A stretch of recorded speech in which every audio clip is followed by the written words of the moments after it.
Welcome back, guys. In this video I'm going to show you how to download Facebook Reels. So first thing first, open the Reels, then click on three dots right here, then click copy link, then after that just go to your browser and in the search bar typing snapsave.app and go search right here.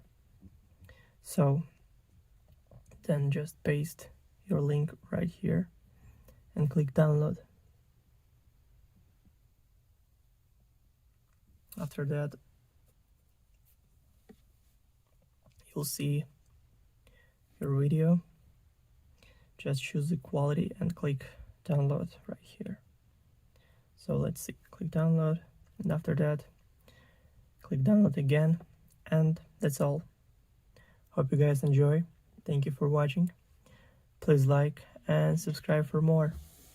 Bye.